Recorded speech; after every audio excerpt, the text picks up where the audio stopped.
Oluteredde okuva mu KKOMERA Fred Lumbuye n'asenguka. Tukwanirizaako ku Newspark Channel webale kujja kumirako mukwano akaddaako aka notification kaba kakutegeeza buli lwe tuba tutaddeyo amawulire.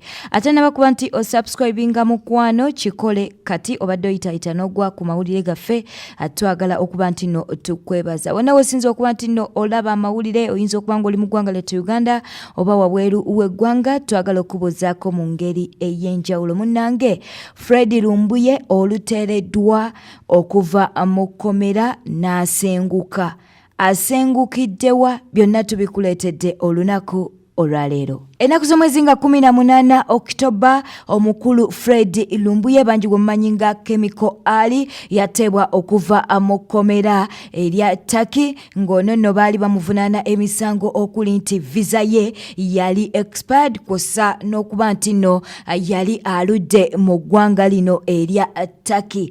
Amawulire g'okuba nti nno ono yakyusizza ekifo oba yasenguse oluvanyuma lw'okuba nti nno ateereddwa n'ava we yali abeera nga tannakwatibwa n'adda mu kifo ekirala. Amawulire gano gatutegezeddwako omubaka wa paalamenti ng'era akiikirira abantu ba Kyaddondo East era nga ye looya wa Fred Lumbuye atwogera ku muwada nkunyingi. Ono no yagambye nti Fred Lumbuye akyusizza ekifo era n'ategeeza nga bw'atagenda kubanga atuwa details zisingako awo naye kye tuba tutegeera nti ono yasazeewo okuba nti akyusa ekifo olw'ensonga z'ebyokwerinda. Nkunyingi muwada yagambye nti ono abadde arentinga ennyumba mu Turkey naye oluvanyuma lw'okufuluma ekkomera basazeewo abeere nti akyusa ekifo era nga kino kyakoleddwa olw'okuba nti nno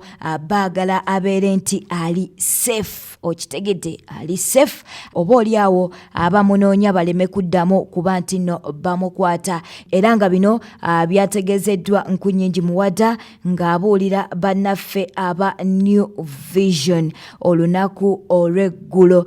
Nkunyingi muwada era yayongedde n'ategeeza nga wadde ng'ono yateereddwa twogera ku Fred Lumbuye emisango gino egimuvunaana gikyamuliko oba akyagenda mu maaso oba ajja kugenda mu maaso n'okuba nti nno yewozaako ku misango egyo wabula Nkunyingi yategeezezza nti nno legal team ye netefutefu okuba nti nno egenda mu maaso okuwolereza omuntu waabwe era nga bakakasiza ddala nti bajja kubeera nga bawangula emisango gino.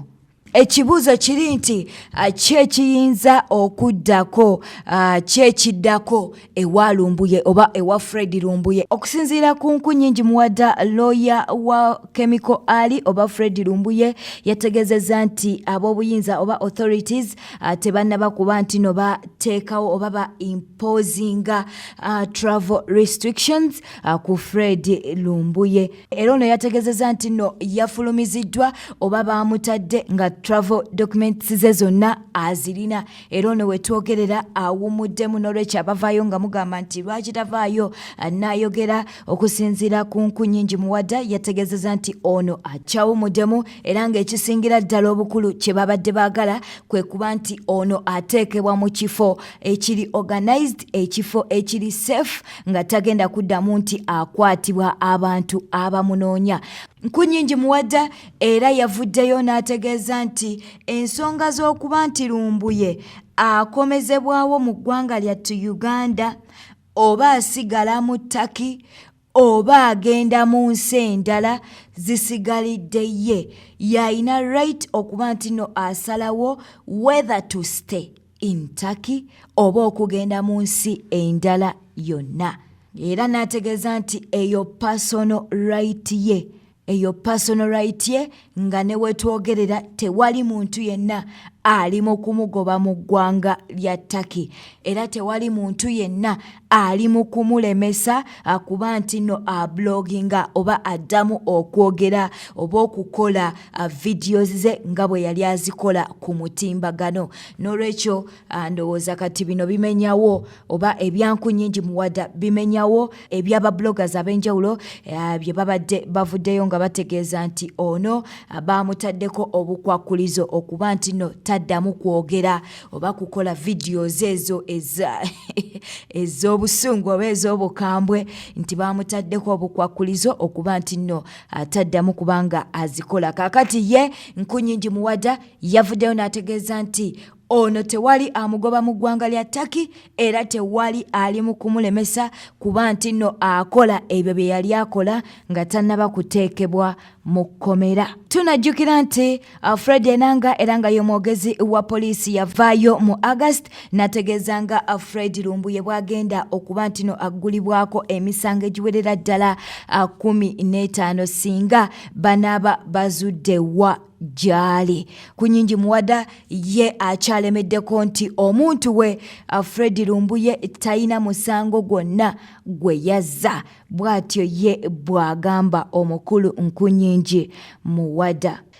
Tujja kwongera okuba nti no tukutuusaako ebisingako awo zezo updates ze tubadde nazo ku mukulu Fred Lumbuye. Yakyusizza ekifo oba yasenguse okuva we yali abeera nga tannakwatibwa anadda mu kifo ekirala ssaawa zino kye batasobola kuba nti no batuwa olw'ensonga z'ebyokwerinda. Naye ng'ennaku z'omwezi 19 Okitoba oluvannyuma lw'ono okuba nti no ateebwa omukulu oba president w'ekibiina kya National Unity Platform yavaayo n'abanga akulisaayo omukulu Fred Lumbuye ng'ayita ku Facebook page ye eya Bobby Wine. Okitegedde yavaayo n'abanga amukulisaayo n'amugamba nti ebbanga libadde ddene ng'asibiddwa mu kkomera wabula yebaza Katonda olw'okuba nti no ono yateereddwa. Munnange geego ge tusobodde okufunira oba zezo updates ze tulinawo ku mukulu Lumbuye kyekifo yakikyusiza.